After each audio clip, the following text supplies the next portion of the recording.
Yeah, so long story short, things changed. I got to figure out what to update and get running, and I don't even know if these two. So, do you know anything about Microsoft Exchange 2016? Nope. Okay. Sorry. Like, I've worked at jobs where they were like, you need to know this program, and then I never needed to know the program, so I never did. Well, I'm hoping it doesn't screw too much things up. I don't even think they interact with frickin' Spectrum because, like, it says these MX records are priority 10 at, or host is priority 10 at. Oh my god. Oh my god. Echo. And then it has some Google address on it. So it says host at and then points to google.com. So it's like, how is that related to Spectrum at all? What? I mean, because again, like, your Spectrum is just your ISP. Yes, but the business class is a different thing. Like, we had Spectrum business class. Right, but that doesn't mean that your website's going to be, like, at spectrum.com. It could be at whoever your web host is. So, like, your ISP and your web host are going to be probably different. Yeah. Well, yeah. Well, that's what I'm trying to figure out, because this whole transfer thing wants me, says contact your DNS provider to update the following DNS records for CorningFishingGame.com. So I mean, your DNS provider is usually your ISP. So if you call the ISP, which in this case is Spectrum, they might be able to help you. But honestly, I would think that calling the web host would be what you wanted to do. Yeah, because they're also a DNS provider, right?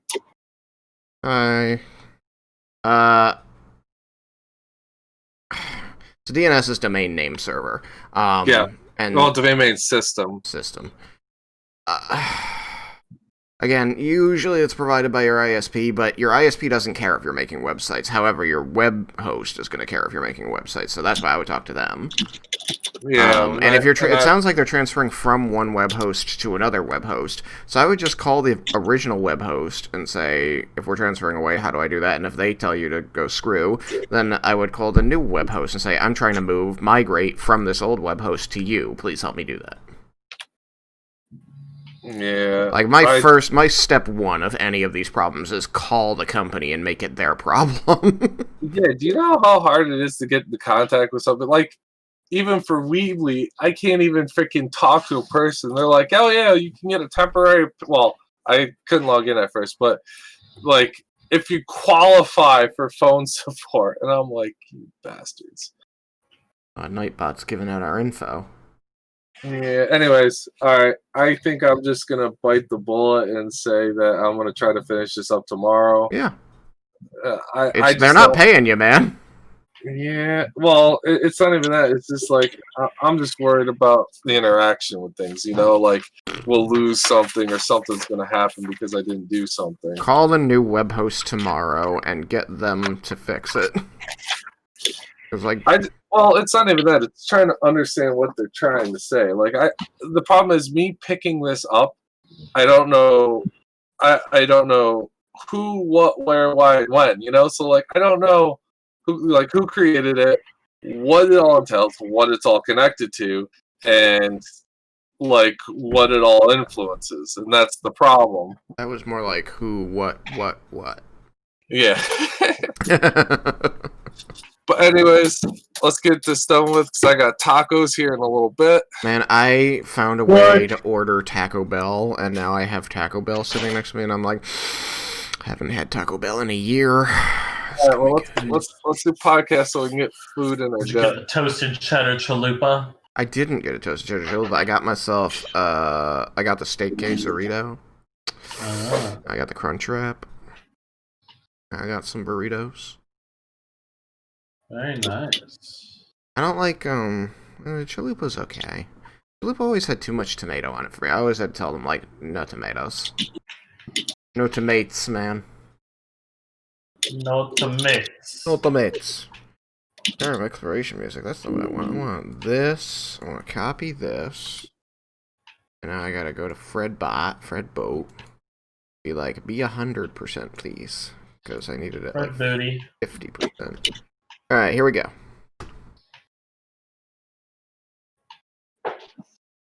Or not.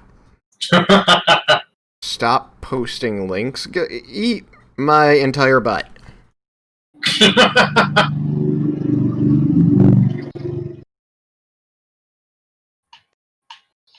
Hapa!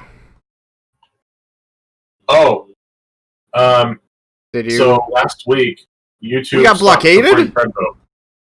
Wait, what? YouTube blockaded Fredboat? Yep. Again. Jeezums. Do we have one of the other ones? We don't. If everyone wants to mute themselves, I can just play it really loud on my computer. Okay.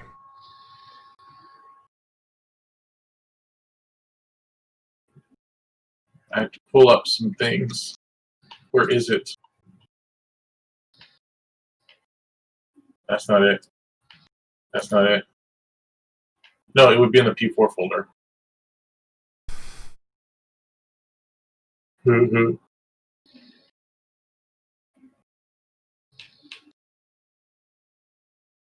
Just bear with me.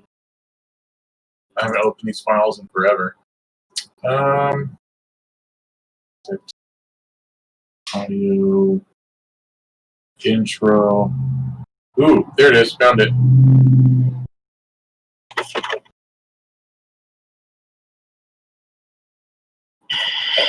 Alright, testing. Oh, that's Sure? what that was. That doesn't sound Okay. like the right one. Here we go. This is the Player 4 Podcast. Join us each week as we talk about video games, entertainment, and pop culture, and bring in guests from the Rooster Teeth community. Player 4 has entered the game. Hello and welcome to the Player 4 Podcast. I'm your host, aka Tristan, aka Chagrazier. I've completely lost my mind over here. I am Alex, aka Chaos Black 21. I'm Malachi, aka Sukihiba. No, I'm Joseph, aka Jay Dunlap, and we did it live. We absolutely did that live, and we're not going to fix it in post either, so have fun. So, a couple of things to talk about. Joseph decided to be productive today and do a bot thing, and then just to spite us, one of our other bots decided to die. Then we can talk about D&D games, and then we'll probably get the flip out of here. Alright. Joseph, tell me about this bot, and why should I love and hug this bot? I never said you should love and hug this bot. Oh. I entirely misunderstood our discussion earlier, then. No, I added Nightbot to our Twitch. So the main reason was it's a quick and easy way to invite people to our Discord, because that is a thing that exists and has existed for a long time. It started off just as a way to record episodes. So, and we also use it to coordinate my D&D game, as well as just talk about random stuff and share memes. And then I thought I might make a little command for, I'll have to set that up to allow people to actually do it. Anyway, a command to talk about my D&D world, and then eventually they'll also have one for Tristan and for Derek to talk about their D&D worlds, as well as, no, you spelled it wrong. I did. Darn it. And then also just random things like Dookie Kiba and the podcast, all of that. So as we think of more commands, we can put them in there. As I understand that there are some chat bots that we can integrate that do like trivia games and stuff. So that's something we can always work on as well. So that's all. I was bored and I thought, you know what? We need this for the Discord. Alright, well, thank you for doing it. I think that, like, from some of the commands you tossed up earlier, I'm thinking that we should just have, like, the P4 lore section. Ooh, P4 lore. Where we just type in little fun facts in there, and throughout the podcast, it just every, like minute or something, it puts up another one. On its own. Just because, like, the Sukikiba thing is just, like, a piece of lore. That's what it makes me think of. How did we come up with it? Dookie Manjaro. Duketacular. Running Dookie. It was the... It was the knife. He was telling us the story about how you could craft items in Monster Hunter, I think, and he talked about the fossilized... Isn't that right, Malachi? It was like the fossilized knife. In Monster Hunter, yeah, well, it was talking about how we were talking about weapon upgrades in Monster Hunter 4, not 4 Ultimate. It was either 4 Ultimate or Cross, one of the two. Yeah. For the handheld. And you said that you could craft from fossils. And you said it was like a fossilized dagger, and I told you that it was made out of fossilized dung. I'm sure we called it a Dookie knife. And I called you Dookie Kiba. And it escalated from there, and escalated, and it was just rolled down the hill as a giant posters became a thing. When the running joke runs too far. Good times. Wait, what became a thing? Toaster? Oh, the poster. The poster. Yeah. Wall poster. Sorry, I heard toaster, and I was sitting here going, what toaster? We need a toaster that when you put the bread in, it pops up with an image of Malachi's face. Malachi Toast. Malacoast. Toastikai. Toastikai. What is going on? I totally went off the rails here. Toastikiba. So I'm very upset because now I'm being told that YouTube is blockading the YouTube music bots. Again? They did this once before and it was awful. I need those music bots for the D&D game because I hate not having music. So did they start that today? Because I don't know. I haven't clicked music last We did. We had music last night. Excuse me. So same thing again. It was, I don't know, it was either this week or last week. I was just wanting to listen to music in my Discord that I made for school, and it wasn't working. So maybe it's just intermittent. Since you were able to use it yesterday.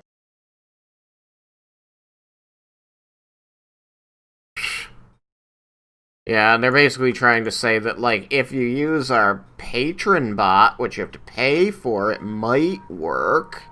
Like, bite me. They did this once before. It went on for, gosh, how long did that go on for? Like a month or something? Or just a couple of weeks, maybe? How many sessions did that mess up? It was a decent amount of time. Was it? I only remember that it was happening, or it started happening during the session where I was, like, super prepared with all the music I wanted to use. I was really excited about it, because it was the episode where where Riken finally got the Armor of Kord. And I couldn't play the one song I wanted for the scene where you got it. I was so upset.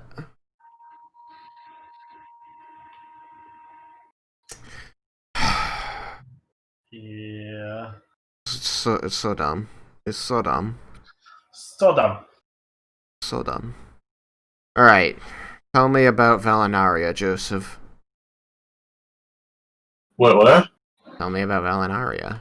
We're done with bots. Do what? We're done with bots. Oh, we're done with butts. Yeah. And now we're going on to boobs. Tell me about Valinaria. Valinaria is not a boob. And neither am I. What in the world? Phone, what are you doing? Oh, gotcha. Cool, you sound really attenuated, Joseph. Okay, anyway. Still sound attenuated. So, Valinaria. We're currently trying to get 2 new people into the group because Alex and Logan both had life issues that were way more important than making my weekly game where we act silly all the time. Because they've got things they got to take care of. So I'm trying to get Malachi, and he's on the fence about it. He's ready to say yes to it. And I'm trying to find the right fit for that last spot because I've got some ideas. And I'm also trying to find some other places I can slot in people that have been supporters for a long time to give them a role in some aspect of the campaign. But for a regular spot, I'm still trying to fill that spot right now. How long is the session and when again? It's like an hour. Less than 2 hours. Super short. I've been trying to be careful to give myself too many things to be tied down with, because like I've given myself a lot of responsibilities, and also and I want to make sure I stick to things I say I'm gonna do. You know, like I always try to make sure I always make time for Tristan, for our everyone loves Riot King games, so if I commit to something, I'll definitely be there. It's just the fact of what day is it again? Thursdays. Thursday. At what time? I think Tristan, it's correct me if I'm wrong. Yours is 8:15 for us. Yeah, 8:15 for you. And it runs till like 9:45. 9:30. Yeah. It's only like an hour and a half tops. Yeah. I'll have to think about it, because there's something I do every Thursday already. So yeah. Okay. So keep talking about your thing. I will have to give more input later. I was going to give an update on what happened in the story. Please do. Because it's been an interesting situation that everyone was sort of anticipating with trepidation, we'll say. So our most recent episode after this town of opportunists are like, hey, essentially we'll sponsor you if you advertise for us, is kind of where things were headed a little bit. But also that the people in charge of this particular town of Gamut were the Elders Council. They're trying to levy a tax for the first time in roughly 200 years. So they were going to start off with a property tax on landowners. And as we discover in this latest episode, the town is split between two groups of people. Those who have to pay the tax and those who selectively just see the big picture of, well, we're going to benefit from the tax because they don't have to pay it. And there's a merit to both sides. There were bad actors on both sides of the situation as well. And what occurred is a parade where everyone's doing the Queen and Princess wave on their wagon, and everyone's cheering for the heroes. And shortly it devolves into a full-blown protest in front of the town hall, that town square where everything has been happening, and real close to a riot, because the counter protest is you're just greedy, and then Tristan's character slips into the crowd and becomes an outspoken voice to shout out ideas as well as present some softball questions for Bree and Derek's characters to answer. But his main purpose was he was coming up with solutions and then shouting it as part of the crowd, so then the townspeople would sound like it was their idea. They would think it was their idea. Yeah. I think that was my impression. I think it helped. It did. Because it was a situation where I really didn't have a plan for what Bree and Derek should do, the Ranger and Paladin. I just knew what the situation was, and I had a general idea of where it would end up if things went well. and it could have gone poorly, it could have not, it could have gone perfectly. So what ended up happening was Derek and Bree sort of acted as moderators in a town hall meeting to actually discuss this instead of just have it announced at the people at. Not even two, but at. So in this town hall, behaving as moderators, the moderators were mostly just trying to find out what it would take for the townspeople to accept this tax. What's a compromise we can come up with where the tax will happen and you'll be happy? Was sort of the position they were taking. which was a position they could take. I didn't expect that particular position, but it was the one that they took. And we came up with a compromise where the Elders Council, sort of fearing what audience member codenamed Tristan was saying, which was, let's revisit the charter of why the Elders Council even has power in this city to begin with. Mm-hmm. Once they came up with this compromise, the Elders Council jumped at it because they didn't want to revisit the charter, because it was only giving a voice to landowners, but essentially all the decisions were being made by the Elders Council. Yeah, And the compromise was, you get a tax credit if you volunteer your time towards the betterment of the city. And it was a good compromise. I didn't know where we were going to end up at, but that's where we ended up. And Tristan's character is still an audience member. And then after all that, and the dust settles, the elders say to the heroes, by the way, we understand it was just Cobalt that you killed back at the farm. It wasn't that big of a deal, but it's a good thing that we have heroes in the town, as evidenced by this situation. So perhaps now that we have heroes, you could deal with our vampire problem.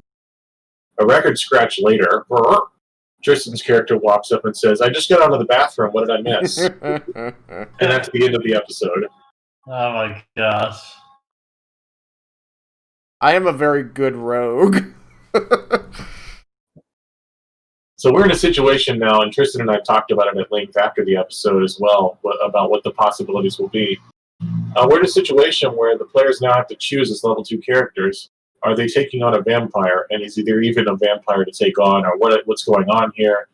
But this was just thrust on them as a cliffhanger ending. Similar to you get a season finale of a TV show, and things are too happy, and then someone's sitting in a room alone, and then suddenly their phone buzzes, or someone calls them, or they burst into the room, or they have a realization or something, and now we have a cliffhanger for the next season. Mm-hmm. That was sort of the idea there. By the way, can you deal with the vampire? Level 2 characters? Probably. Probably, it'll be fine. You bring some garlic and a steak, and you're good, right?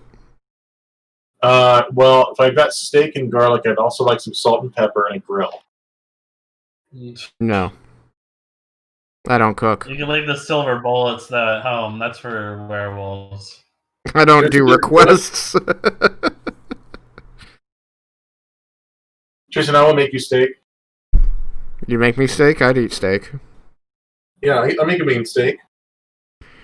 You fry up Really a mean... What do they call it? Chicken fried steak. Chicken fried steak. Chicken fried steak. You'd be very, very popular here in the South.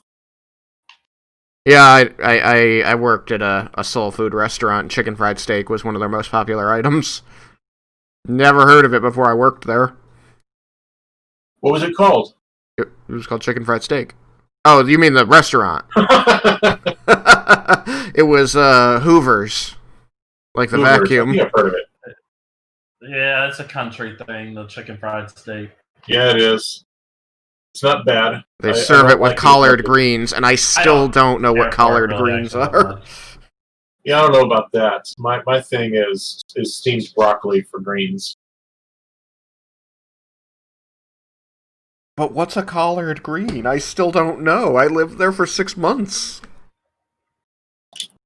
And I've still never been to Whataburger. Collard greens is loose leaf cultivars of Brassica oleracea, same species as many common vegetables, including cabbage and broccoli. Oh. So it's little leaflets. Gross. They're very popular. They looked awful to me. I wouldn't touch them. Yeah, I wouldn't either. I don't know what that deal is. I'm just like, yeah, can I get the pre-chewed baby food? Thanks. We gotta have a Nightbot command now for collard greens. Finally figure out what chutney is. Well, you make such a good chicken fried steak. I think you should move here down to Texas. You could live in Austin even. Yeah, I bet I could. Yeah, you should do that. You should move to Austin and see if you can get a job in Austin. Oh yeah. It sounds like a great idea, like $1 million yeah. idea. Let's do that again. Foolproof plan there, Tristan. Foolproof. Yeah, definitely won't end in tears with me moving back to the Northeast. I'm going back to New York. Screw you guys. I went back to Massachusetts first, and then Connecticut. Yeah, you were near Boston for a little bit, weren't you? Well, yeah, my parents were still living in Massachusetts at the time that I moved back from Texas. So I was in Danvers, and then I moved down to Connecticut for work for 3 years. Yeah, that was a good stretch of time. Yeah, it's kind of That crazy. was a good chunk of the podcast run. That was a good chunk of my life spent in Connecticut. I don't love Connecticut. And then back to Massachusetts. And then finally, thankfully, back to Massachusetts. And let me tell you, I had to go through 2 pretty bum jobs before I got this one after getting back to Massachusetts. So, it's been kind of a wild ride. I'm pulling up a map here. What was that, That was Alex? the equivalent of just if I moved to Fort Worth and back. Ugh. Yeah. Yeah, they're about 3 hours apart. Yeah, that's me to Dallas, basically. Yep. I remember driving out to visit you from Austin. It was a 3-hour drive one way. Oh yeah, that was when the car broke down and I needed a ride home. Yeah. Yeah, I remember that one. Speaking of wild, you know what? I see what you're doing. I like that segue. Speaking of wild, did you guys hear about the wild magic that was going on in Everybody Loves Riken yesterday? that screwed me over. It was amazing. I doubt that you will be the only one who gets hit with that train. So far I have, and more people have used magic than me. It's true, but they've all been sticking with evocation magic. Evocation's mostly safe. Mostly. So that came up because in Everybody Loves Riken, yesterday's session, we finally got to begin the fight against a custom monster I designed. And I think that it's going well. There are dissenting voices, but I think that by the end of the fight, he'll come around. I designed this monster that was supposed to be the product, supposedly, of some Illithid magic, is what the party's been told. It is threatening the city of Umbralite, and so before the High Priestess there will help them, they need to get rid of this thing. And they got their escort of drow, who are definitely not their friends, forcing them to kill this monster or die trying. And when they went in, they spent the first round throwing, all of their abilities at it and finding that it was immune to everything that they hit it with. In the second round, Vendar saw that there was one, it's this horrible, eldritch horror, this amorphous blob, straight out of the movie The Blob, except covered in eyeballs that are just, swimming over its surface and watching the party eerily, as little tendrils form and unform. And it's just this massive ball of writhing flesh, basically. I love it. It's my baby. It's my favorite thing. One of the eyes had a particular look to it, so the group's rogue said, I'm going to shoot that eye. And when he did, the whole creature spazzed out and changed color. And they said, well, that's weird. And then, a few more turns of people throwing attacks at it and finding it's immune. Later, I think it was the wizard who finally hit it with Chill Touch for necrotic damage and caused it to spaz out and change color again, only this time it had very clearly been injured. And so now the party has figured out that it is immune to all but one element at any given time, and once you hit it with that element, it changes what it's immune to. Becomes weak to something else. So it's been an interesting fight. Like, the monster hasn't dealt that much damage to them. It's finally gotten into range where it can start to make attacks and become a threat, which is good because the party figured out how to fight it before it got close enough to start doing them harm. So maybe they'll survive, but we'll see. It's a very big creature, and so Alex is upset with me right now. So I'm hoping that when the rest of the fight plays out, he forgives me. But he finally got this idea that I honestly think was a very creative idea, that he would banish the creature. It being a aberration means that there's a good chance that it comes from another plane of existence, and so he could send it to some random spot back wherever it came from. But unfortunately, this proved a mistake, as the magic that creates the creature interacted poorly with the banishment spell, and it backfired on Riken, turning him into a potted plant for 1 round. Mm-hmm. It was also at that moment that I learned that when you roll a 42 on the wild magic table, it turns the person into a potted plant, which is one of my favorite references in the game ever. Since it's Hitchhiker's Guide to the Galaxy. Yep. The answer to the universe is 42. It's true. You were the answer to life, the universe, and everything, Alex. You should be so proud. I would be if it had happened to me. I'd be like, okay, you know what? That's such a good reference, I'm not even mad. Not when I thought I was doing something good and Riken was going to be the hero. Look, just because it didn't work... Fight, like, super fast. Just because it didn't work doesn't mean that you didn't do something super, like, intelligent. Sure doesn't feel like it. Well, there's the other thing to where you can also, Riken, you should have played it up. You just like, see all the damage I did while I was a plant? I'm freaking bald. But there was no damage done as a plant. They don't know that. I think people can see. They have vision. Plants deal psychic damage. Dealt psychic damage to me, to my psyche. It did. I think it was important. I looked down this thing and I realized I don't think I have enough features on it that deal psychic damage. This creature really should be, like, it should be hard to look at. It should be terrifying. It should be dealing psychic damage. So maybe in my next iteration of this creature, I'll have it geared a little bit more towards psychic damage. But for now, I think things are going honestly well. Like, you know, I'm sorry that you got blasted and turned into a plant when you tried to do something cool. I think that your idea was very good, and in any other situation was probably exactly the right thing to do. It just so happened that, you know, due to the way this thing was created, it didn't work out.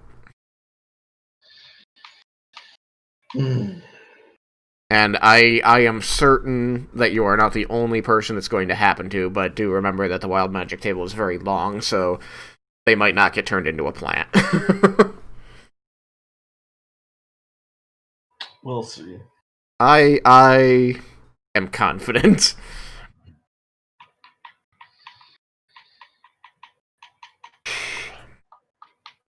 But, I mean, Jacob says that the fight is cool and makes him think of a video game boss, which is kind of what I based it on, so that made me feel good. What did you think, Malachi? Malalakai? Malaki. Malalakai? What are you playing? Oh. I didn't know that was making sound. I've been listening to your controller going for a while. Oh, I'm playing Star Wars Racer. Like Episode 1 Racer? Yep. Like for the N64? Yep. I have that game! They had it on Xbox for $15. Sheesh. Where the heck did Malachi go? He is muted, so if he's trying to speak, he is not going through. Sorry, I'm trying to multitask. I need to. I couldn't wait for my tacos. They were getting cold. Oh, they'll be fine. You got a microwave for that kind of stuff. Gross. Ugh. What'd you think of the monster? The Moodster. Is it big and scary? It's just really big. It's just really big. It's not scary. Well, you know, when you've been inside a freaking Purple worm. Yeah, you're not really terribly afraid. All right. We'll see if we can cure you of that. I mean, this thing did just fart out 2 new brain dogs, and one of them's right next to you, so... That shit kind of is terrifying. I want those fuckers gone. You're gonna get stupid. That's one way to put it. You're really good at intelligence saving throws, right? Nope. You'll be fine then. I don't even know if you're 10 feet from me. I know you're next to me, but I don't know if you're that close to me. I think he might be 15 feet away. I think there might be 2 squares between you. So there goes your +3. He'll be fine, probably. Mm-hmm. Probably. Alright, so yeah, I'm really excited. We're about a ways into this fight, some percentage that is not 100 and not 0. We'll have to see how it goes. This one's gonna be a big fight.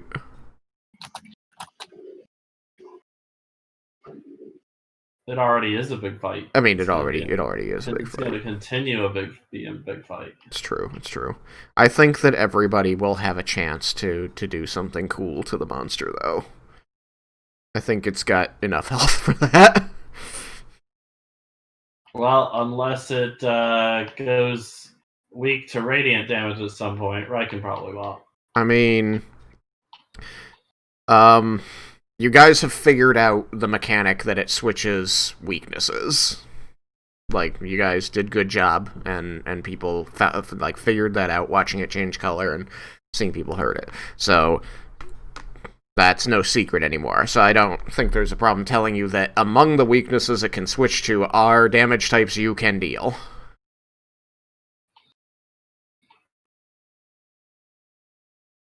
I can deal normal and radiant. Yeah. And lightning. Well, that reminds me. Did you edit Hiryu? Yes. I wanted to talk to you about it.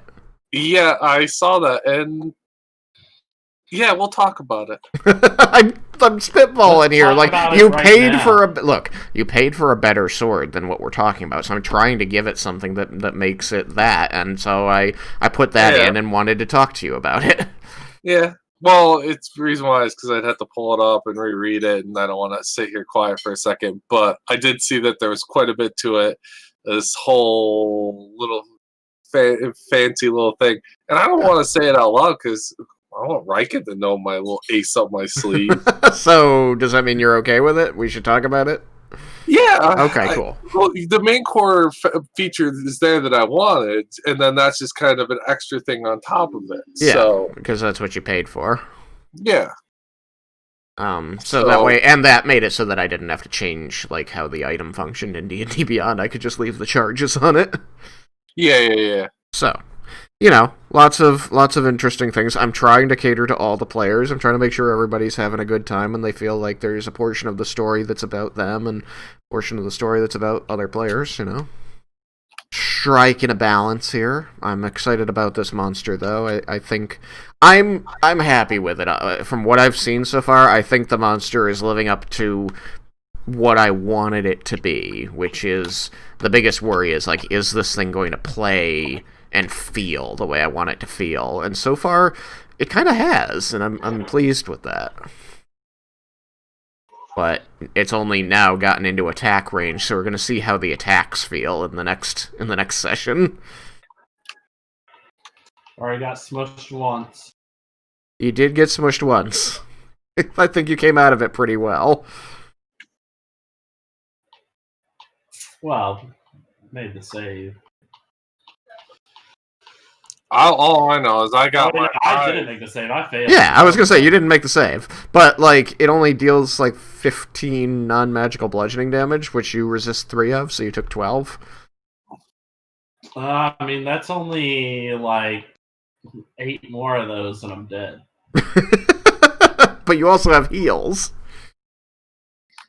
True. And I know that that Yuki Kaze is sitting on a second wind, and I think that Cyrus said he has 3 charges on the Rod of Healing. Well, we had a good rest before this, and I really haven't used anything. Right. I mean, I just mean, if you get to the point where you need healing, you still have your second wind. Yes. So, I mean, who knows? I am hoping that this is going to be a big, interesting, tough fight, but it might not be. It might end simply. It might drag out. Who knows? We'll find out. And then I'll decide if I like the design of the monster or if I need to change it significantly.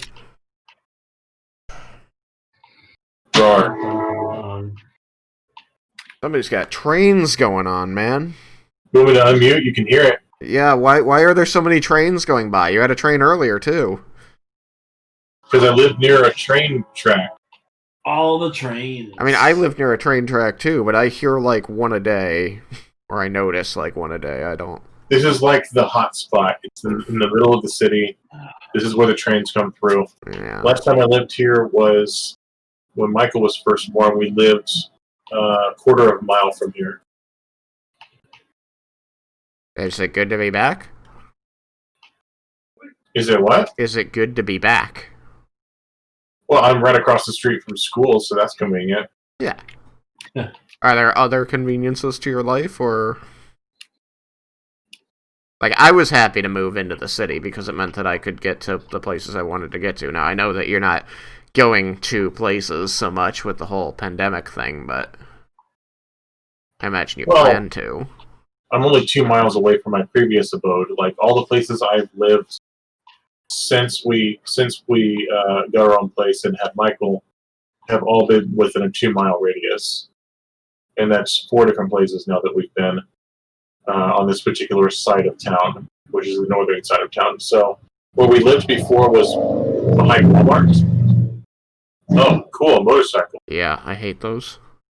And then where we lived before that was when you came and visited, and we were like smack dab in the middle of the road between where I lived and where I lived. Yeah.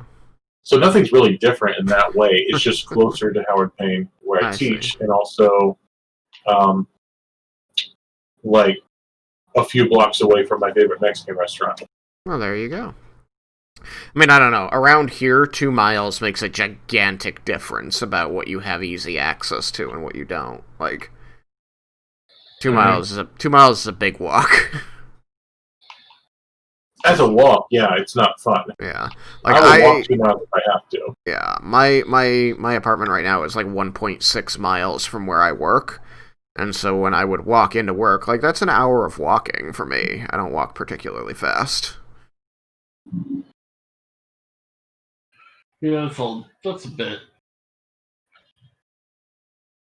So this seems like the wrap up. Yeah, I think we're at the wrap up. I did all my gushing about my nasty monster, and we'll find out if it gets to live, or if it dies, or if it gets to eat all the party. Quite the meal. It would be. It'd be like a 7-course meal. Who's the appetizer? I want to know who's the appetizer of the party and who's the dessert, and which one is a snack. Jebel's the snack. Or would Jebel be the side salad? because he's Since a he's druid. the druid. Yep. So who's the appetizer? Cyrus would be the appetizer. He's kind of spicy, although I guess you could get wings as an appetizer, so yeah, I guess that works. Who's the dessert? Who's the cherry on top? Who's the sundae?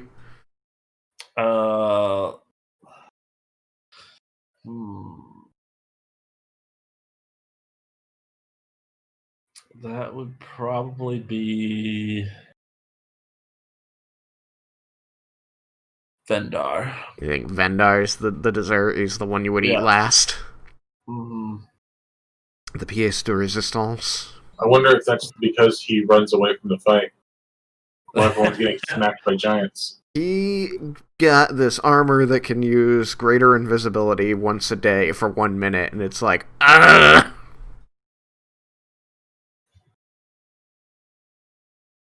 Well, I know what time it is now. Valakai? Time to get the mother loving flip out of here. Mother loving flip. There you go. Alright, good night, everybody. Good night. Good night. But I didn't Night. hashtag it yet. Damn it. Well, you can do it. You can do it again. Hashtag good night. Goodbye. Oh, now you flipped on me. Yeah. Gosh.